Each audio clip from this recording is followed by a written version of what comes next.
A young boy who was suffering went to see a man who was said to be a wise teacher. The boy told the teacher while standing on his stoop that he suffered all kinds of troubles, both mental and physical, and asked if this wise man could help him. His parents and his sister had died in a fire and he was alone in the world without a place to live. The man, who looked to be in his 50s, but may have been 80, asked if he was hungry. When the boy nodded, he invited him into the kitchen to eat. Eat, and if you need to, you can stay here with me until you find some place else. I may know some things about suffering. In the meantime, there's lots of work around this old place and I can always use a hand, said the old man. Every morning the old man would be up before sunrise and his noisy rustling would wake the boy, who would then feel obligated to start his work and earn his keep. It's as good a day as any, the old man would say often. They would eat something light, wash and dress, and go out to collect the eggs in the hen house. They would clean stalls and feed the other animals. They would fish and farm and help villagers who would come with problems like their well pump had broken and they couldn't get water. The old man was an amazing mechanic. He could fix anything. He showed the boy how to repair and maintain many things, from well pumps, to sleds and wagons, to tools for farming and fishing and just about anything else.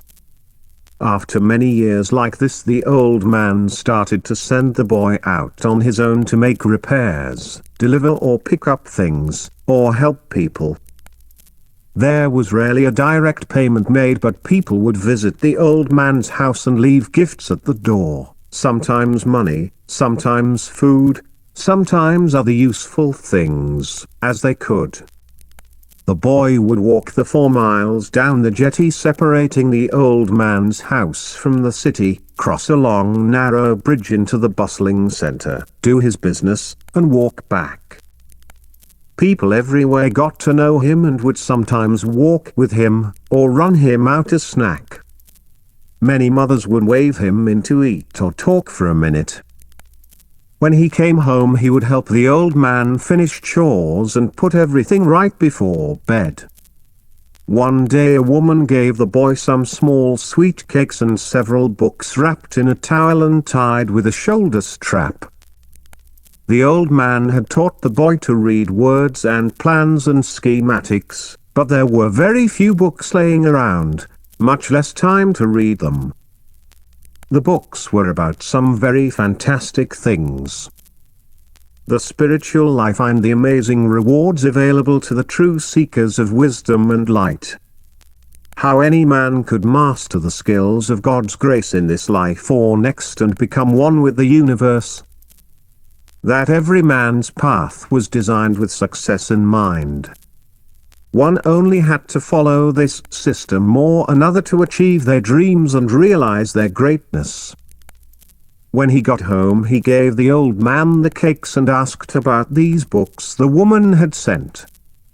"Oh, they send me books sometimes," said the old man. The boy asked if he'd read any of them.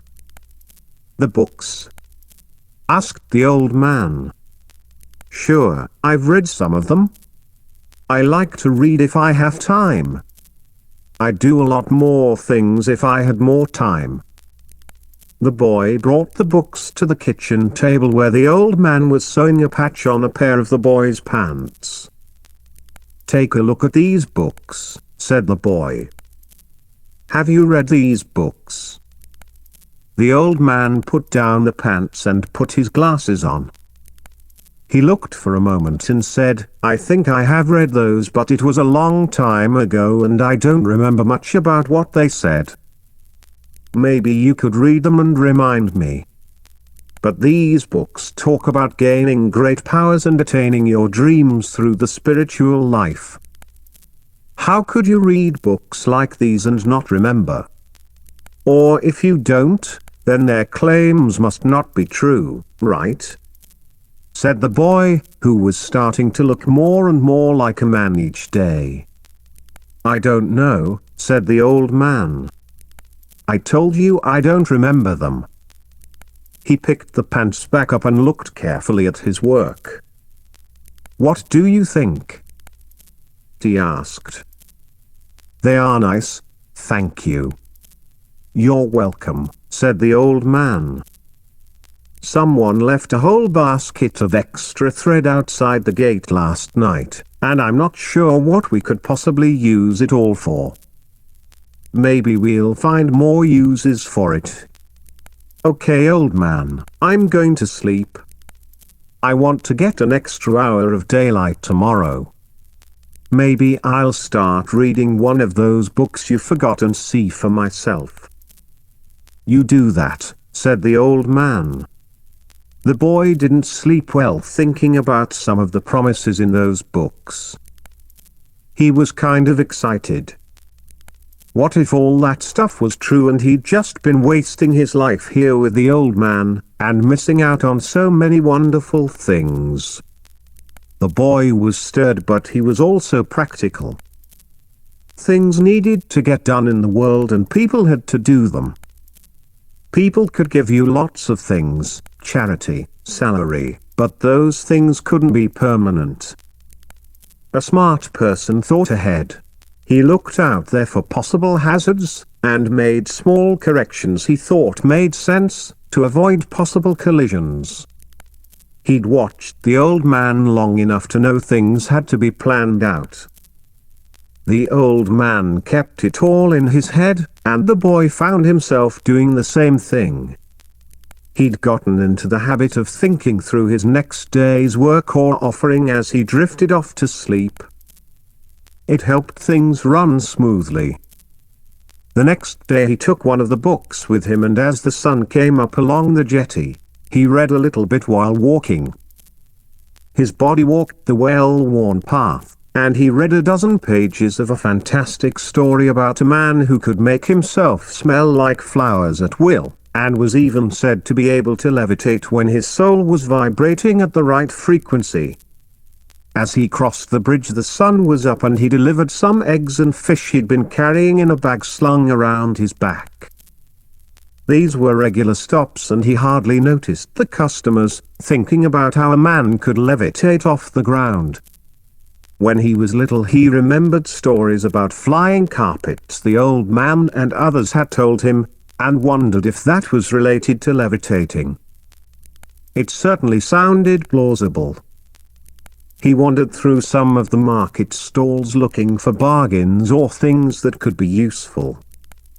He pulled his list from his pocket, and he was to pick up a package from a shop near the library around 10 a.m., so he still had a couple hours to kill. The old man always had an efficient route. The boy never had to double back or crisscross himself. The old man knew the city and his customers very well. He'd been doing it for God knows how long. The last thing on the list at 11:30 was to pick up some tools that needed sharpening from a farmer they'd done lots of work for. The boy had seen the old man do it so many times he didn't know why he didn't just let him do the work in the field, but insisted the boy bring the tools to him. Oh well. On the way back across the bridge, he ran across the woman who had gifted him and the old man the books and struck up a conversation. She was working her bakery selling cakes and breads, and tending to her children who played in around the stall, while she was busy. "Thank you for the food and the books," he said to her across the makeshift counter of her stall. She made eye contact and thanked him with her smile. "The old man has been a great help to me and my children since my husband died. I could never repay the things he's done for me, so when I can offer something I do." The books were my husband's. "I don't read," she said. "Do you like them?" "Yes, very much," said the boy. He had hoped to find a kindred spirit or someone who could help him understand all these ideas running through his head, but this woman wasn't that. He thanked her again and left quickly, after purchasing a loaf of bread. "Did your husband ever talk about these books, Mom?" he asked on his way out, just to be sure. "My husband talked about a great deal many things when he was alive," she said. "Sometimes I think he talked himself to death." The boy tipped his hat. When he got home, he went out to the workshop where he could hear the old man warming up his sharpener. He dropped the tools on the table, and waited for the old man's direction. They had been together so long that most of the time their communication wasn't even verbal. A look, or a deliberate action could say as much as any words, and probably more. The old man looked at the tools and then after some thought gave the left hind wing or squint, with a tight smile. That was, "You've done well today, go take care of yourself. I have things to do." So the boy hurried out to the kitchen to eat and read some more of his book. There was a telling of a man who transformed himself so much he could shift into different dimensions, whatever that was. The boy wasn't sure but thought it might have something to do with ghosts or something. Scary and fascinating. As the sun went down he turned on all the lights until the old man came in. When he did, the boy couldn't help but ask him questions about the book. "So do you remember the stories of men who could levitate, or ones that could travel through dimensions?" he blurted out. The old man set the sack of sharpened tools by the door and sat down to take his boots off. "I think everyone's heard those stories, about the genies and flying carpets, and ghost stories. I would think you had heard them too." "Yes, the children's stories, but I'm talking about real things, real people, doing incredible feats through meditation and discipline." "Ah yeah, I've heard about that. Apparently it's quite something to see." "You've seen it?" said the boy. The old man placed his boots to the right of the door and opened the soup pot. He ladled out a bowl and sat down across from the boy who was still reading. "I haven't seen it with my own eyes, only heard about it from others." The boy stopped reading a second and said, "So you don't know if these things are true or not? Villagers told me when I came to you that you were a very wise teacher." "How can you be considered a wise teacher by so many people and not know anything?" The old man ate his soup. The boy turned out the lights and got himself ready for bed.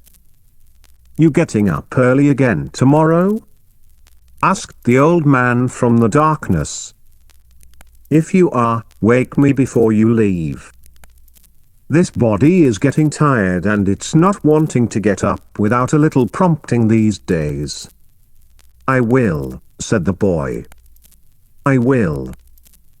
Thank you for letting me yell at you." "Oh, was that your yelling?" said the old man. "Was that how you roar? You will have to make more noise than that to stir me. I'm old and have seen a lot of things, but I don't remember like I used to. My feelings are rusty. It takes a lot to get them going." "Good night, old man," said the boy. In the morning the boy woke the old man before leaving. "Get up," he said. "I've made you some tea, and there is bread in the box. I'll try to bring us back some jelly when I come back. The kind you like. Just sit at the table and have a couple sips and you'll feel fine. I'll be back by noon. If you don't feel like any of the hard work, I can do it when I get home. You can rest if you want. It's going to be hot and maybe the heat has been getting to you." "Thank you," said the old man. "I'm awake. I'll do what I can and if there is some left we can do it together." "You're impossible," said the boy. On his walk to the city he read about the mathematics of food sources for certain vibrations.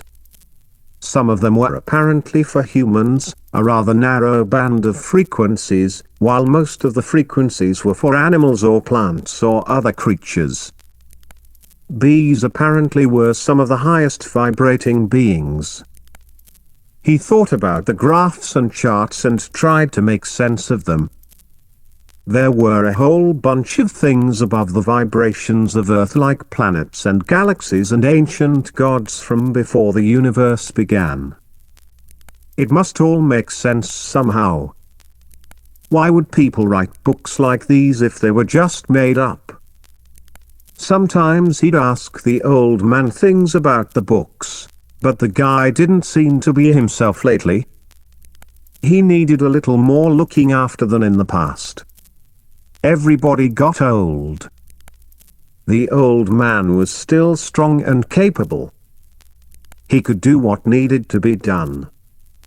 It was just something about his willingness, maybe. There was an abstraction the boy sensed, something becoming something else. Maybe another stage in life birthing itself. He was learning a lot about these things in his books and he felt stronger. He also wondered from time to time, if he'd have to leave the old man some time, to seek more than the old guy could give.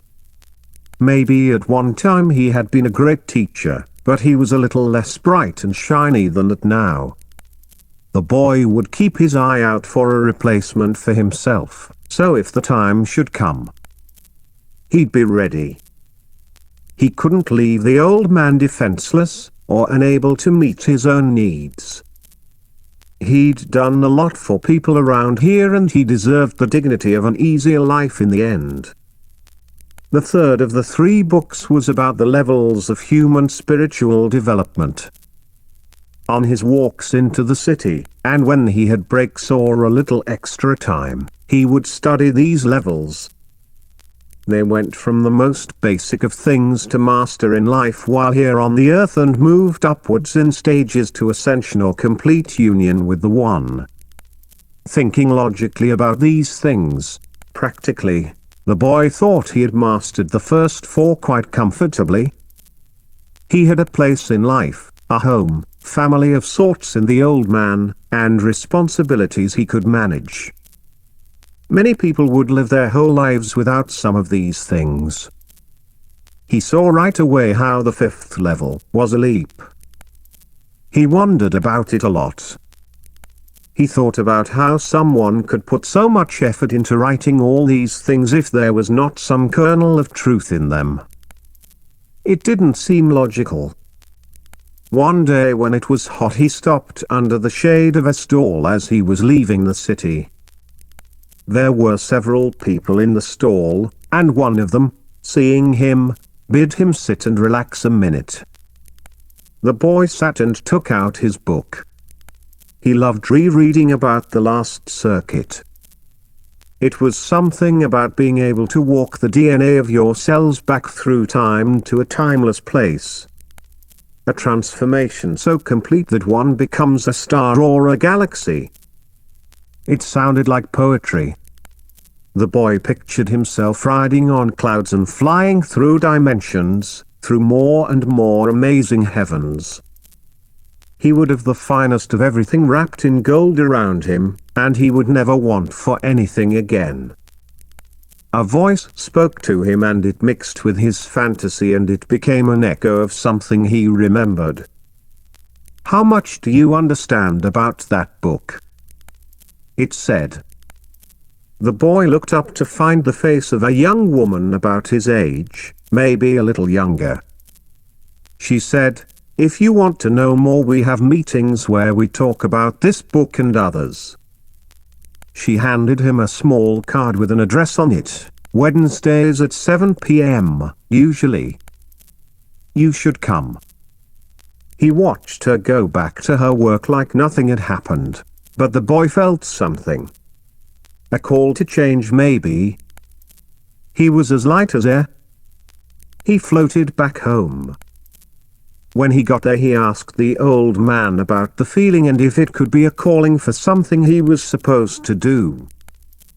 The old man told him he didn't know and said maybe he should go to one of these meetings and see what they say before jumping into anything hasty. He also asked if the girl had been pretty. "I suppose she was, but that's not what I was interested in," said the boy. "I've got bigger fish to fry." "Indeed," said the old man. "Hey, you could come with me." The old man thought a bit and said, "I'm not sure those meetings would help me much. That's a young man's game. Besides, walking all that way on these old legs would be hard. We've got plenty of money saved up in the cabinet. We could spend $1 each and take the little ferry," said the boy. "We could," said the old man. "Or you could go alone and we could save $1. Better still, you could leave early, walk around and save us too." "All right," said the boy. "I'd offer to wheel you in a cart, but I think you're gaining a little weight these days. Maybe you've had too much of the good life, old man." "They used to think that fat people were very fortunate in the world," said the old man. "Not many people think that anymore." "Fine then. You stay here and get fat and I'll push on for our mutual posterity. Through me you might learn the secrets of the universe." "Oh good," said the old man. "I've forgotten all the secrets I used to know. I'm happy to see you excited." The boy couldn't sleep, and when the old man started snoring it was worse. Hammering away like a saw. How was anyone supposed to sleep with that racket? The boy didn't remember him snoring like this but for the last year or so. Maybe it was the extra weight. He made a note to talk to the doctor in town about it, just ask a couple questions to make sure it wasn't anything serious. When the boy did fall asleep it felt like it was for 10 minutes before his eyes opened for the morning. He stood up and felt light as a feather. He tapped the old man on the shoulder and said he'd put on some tea. The old man rolled over and told the boy to wake him when the tea was ready. "I will. And I'll make us some pancakes too," said the boy. "Yes, pancakes would be good," said the old man. The boy felt like he was floating around the kitchen. He wondered if this was what was meant by levitation in the books. He felt curiously sorry for the old man. He felt like he could see his future self in the old man, and it reminded him we all grow old and die. This thought scared him and he went back to making tea. He mixed up some batter and oiled the skillet. He made 4 good-sized pancakes, and put the 2 biggest ones on the old man's plate. Why shouldn't he get fat, thought the boy. What does he have left for enjoyment? The lightness continued all the next day and carried him through his work on wings. He felt like this was culminating in some kind of event to happen at this meeting he would go to. When he was in the city he would pass by the stall and see her working, but they never made eye contact. He wanted to make sure he would remember her face if he saw her out of her work clothes. He wanted her to know he was there so they could start the event. The feeling subsided as Wednesday approached until the boy couldn't tell if it was really there or he was just remembering it really hard. The old man told him, "Don't worry about it, whatever is meant to be will be." This was hardly reassuring. The day of the meeting the boy barely worked. He was excited and he liked the feeling of it. He walked around a lot all day, dreaming of what would happen when he got to the meeting that night. He had a lot of ideas about it. He wore clean clothes, and cut his hair. He wanted to look good for whatever was about to happen. When the old man saw him, he said, "Ah, so she was pretty, eh?" The boy laughed. "She is, but there are more important things in this world than marriage and children and all of that." "There are there?" said the old man. "I would think those things could be pretty important at times. Not that everybody has to walk that path. There are plenty of paths. Besides, who said anything about marriage yet? There are a few steps before that." "Did you ever have a family?" asked the boy. "I have one now," said the old man. "Turn the light out when you leave. I'm going to go to sleep early. That way I don't have to hear your snoring." "My snoring?"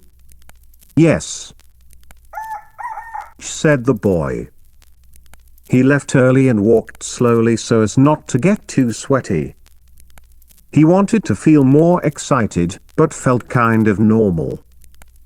Maybe the feeling would come back when he saw her. Maybe she was somehow the key to all of this, like an angel or something.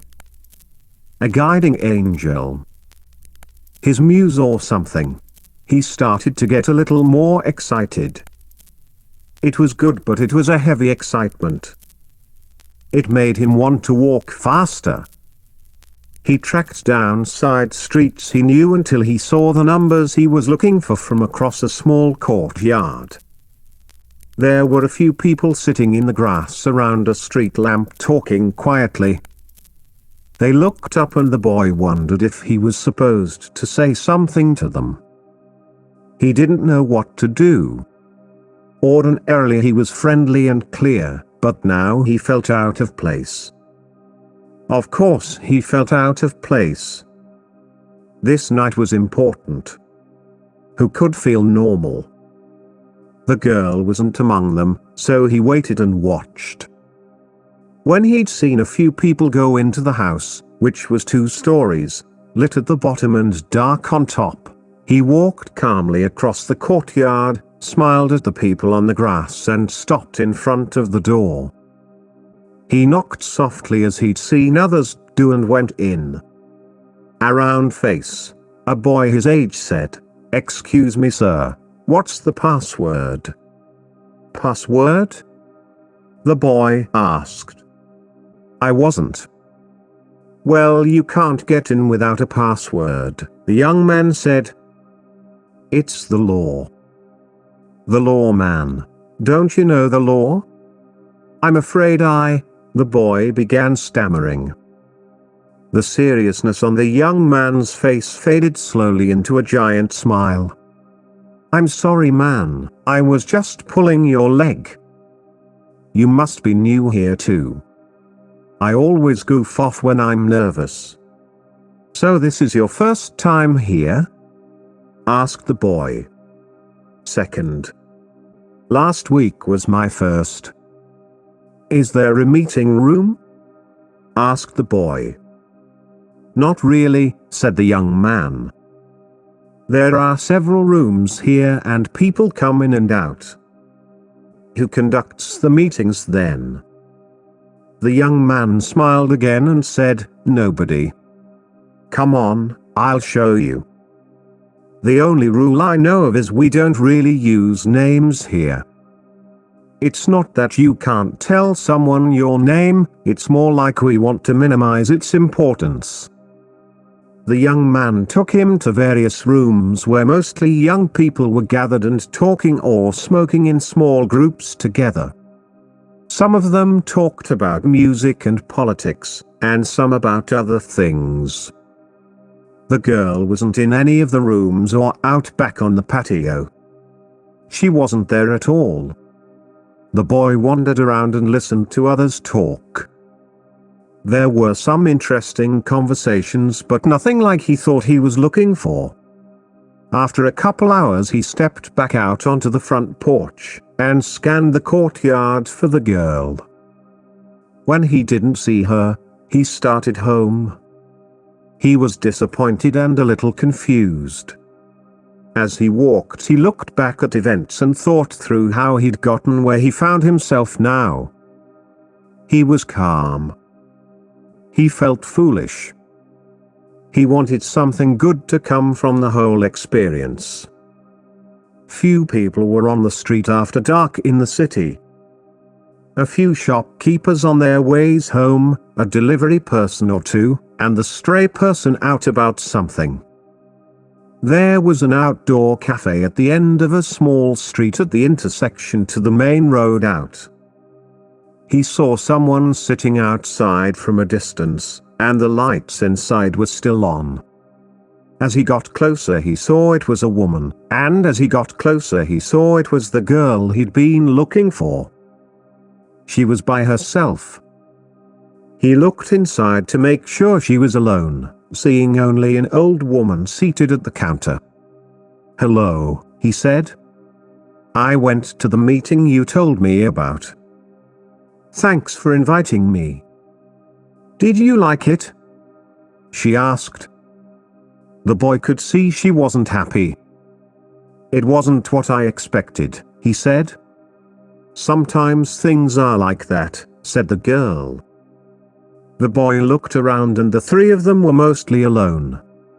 "So what are you doing here instead of at the meeting?" "I guess I just realized things weren't going to work out for me there," she said. "This is my mother's cafe. In the daytime I work in the market, and in the evening I work here. I'm waiting for her to finish up so we can walk home. She's getting old and is going to need more help here during the day." "I can help," said the boy. "You have your own troubles. Besides, we can't afford to pay an employee. I'll quit my job in the market and work here." "Okay, I understand," said the boy. "Still, my job takes me by here a couple times a week, and I can stop in and buy a cup of whatever you're selling in this fine establishment." The girl smiled a little. "You seem like a hard-headed boy. I guess it would be useless to tell you not to," she said. "Oh, I don't know," said the boy. "It seems I can be very soft-headed too sometimes. I didn't used to think so, but it's true." The boy picked up the bag he had set down, and clutched it to his chest. As he stepped slowly backwards, facing her, he said, "What is it you sell here anyway?" "You will have to find out, won't you?" said the girl. The boy smiled. "I will," he said. "I will." Once he was out of the girl's sight he started to jog home. He took his jacket off and held it under his arm, with his bag under the other. He felt like a ball star, crashing through defenders. He swung his coat in the air like a flag and yelled out across the water along the jetty. When he got home he opened the door quietly so as not to wake the old man. But the old man heard him and said, "How was your meeting?" "It was fine, old man, you should be asleep." "When I sleep and you're out I keep one eye awake, while the other eye sleeps," said the old man. "Did you learn any secrets tonight?" "I might have," said the boy. "Maybe not the ones I was looking for." "Get some sleep, we can talk about it tomorrow." By the time the boy got ready for bed the old man was snoring. He was probably hearing his own snoring at night, waking himself up, and blaming it on the boy. He fell asleep among the rhythm of the sound, which was more like loud breathing. He woke to silence, and the feeling the morning was coming. He crept up, washed, and went out to get the eggs. He put them in their cartons and stacked them with the supply. He and the old man would eat them, and give away the rest. Sometimes to specific people on his route to and in the city, and sometimes to anybody who came by. He cleaned the pens, scooped out the mess with a shovel, and put down fresh straw. He went down to the river and pulled in the nets as the sun rose. He brought the fish back to the shed and cleaned them, and packed them in the smoker. When he went inside, the old man was sitting at the table drinking tea. He looked tired. The boy boiled some eggs and washed some blackberries he'd found. They ate together quietly. "Do you have anything in the city for me today?" asked the boy. "I saw you out the window doing the chores this morning." "I was grateful for it," said the old man. "I've got some things that could be delivered if you're going." "Yeah, sure, put them on the counter with a list and I'll take them." The boy rinsed out his bowl and swallowed the last clump of berries. When the old man had finished his bowl, the boy took it and washed it too. "You relax today. Go play with the sheep if you want, but stay out of the sun." The old man nodded. "The young ones have grown up, but they're still lovely," he said. "You are all lovely beyond words." The boy dressed and put on his shoes. The old man noticed he had shinned them. "I'm going to take $1 out of the cabinet and take the ferry today. In fact, I'm going to take 2 and buy something with the other," said the boy. "Yes, it's your money as much as anybody else's," said the old man. "You did as much of the work as anyone." It was funny, but the boy hadn't realized it had been work until that moment. He left as the old man was washing himself. The ferry crossed the river on the half hour. $1 got you a ticket, which the conductor took half of on the way over and the other half on the way back. When he was a boy, the conductor was a friend of the old man's, so he would let the boy ride free. Sometimes the boy would ride the ferry and the old man would walk around. The boy would have an hour or 2 of exploring before meeting at some prescribed place or other. It helped him learn the city. You find things as a boy you don't see later as an adult. Maybe you are meant to remember some of those things again. Maybe they help you.